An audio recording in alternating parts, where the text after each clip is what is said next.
मनुष्य तो एक जीवात्मा है जो भगवान के गर्भ से सीधा माँ के गर्भ में आता है और माँ के गर्भ में आने के बाद वह धर्म व जाति में बट जाता है। उसी धर्म की एक अनूठी मिसाल हमें इस मंदिर में देखने को मिलती है, जिसका नाम है कालिका देवी पीठ। कहते हैं पास में एक मस्जिद भी है जो हिंदू मुस्लिम सौहार्द का प्रतीक है। आइए जानते हैं क्या है इस मंदिर के पीछे की कहानी।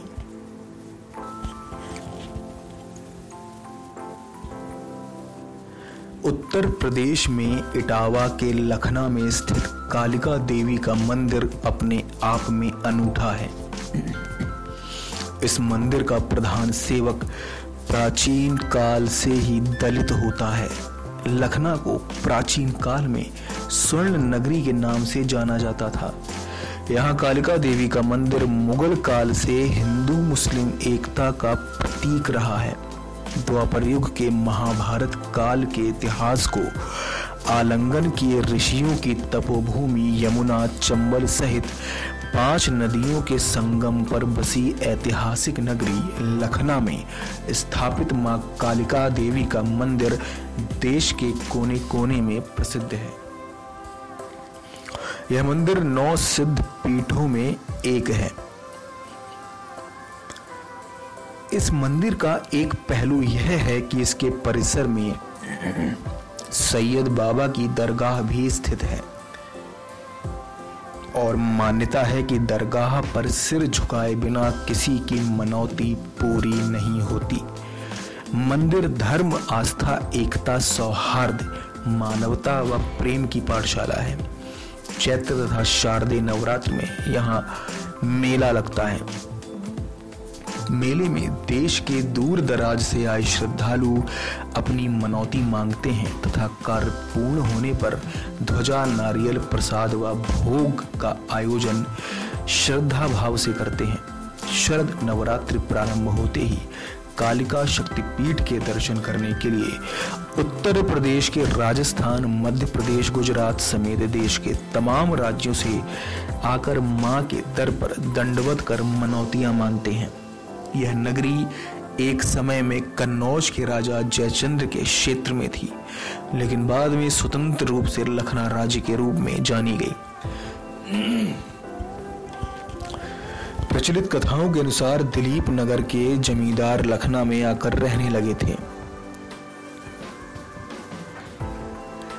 इस स्टेट के राजा जसवंत राव ब्राह्मण परिवार में जन्मे थे तथा ब्रिटिश हुकूमत में अंग्रेज शासकों ने उन्हें सर तथा राव की उपाधि से नवाजा था। बीहड़ क्षेत्र के मुहाने पर स्थित इस मंदिर के राज परिवार के लोग उपासक थे। यमुना पार कंधैसी घाट के युक्त देवी स्थल पर राजा जी नित्य यमुना नदी पार कर यमुना पूजा अर्चना करने गांव जाते थे। बताया जाता है कि एक दिन राव साहब गांव देवी पूजा करने जा रहे थे। बरसात में यमुना नदी के प्रबल बहाव के चलते बाढ़ आ गई और मल्लाहों ने यमुना पार कराने से इनकार कर दिया, पर वह उस पार नहीं जा सके और न ही देवी के दर्शन कर सके, जिससे वो काफी चिंतित रहने लगे और उन्होंने अन्न जल का त्याग कर दिया। उनकी इस वेदना से मां द्रवित हो गई और शक्ति स्वरूपा का स्नेह अपने भक्त राव के प्रति टूट पड़ा। रात को अपने भक्त को सपने में दर्शन दिए और कहा कि मैं स्वयं आपके राज्य में रहूंगी और मुझे लखना मैया के रूप में जाना जाएगा। इस स्वप्न के बाद राव साहब उसको साकार होने का इंतजार करने लगे।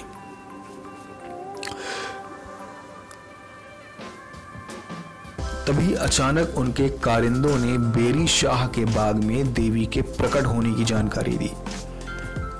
सूचना पर जब राव साहब स्थल पर पहुंचे तो उन्होंने देखा कि पीपल का पेड़ धू धू कर जल रहा है। चारों ओर घंटों और घड़ियाल की आवाज गूंज रही थी।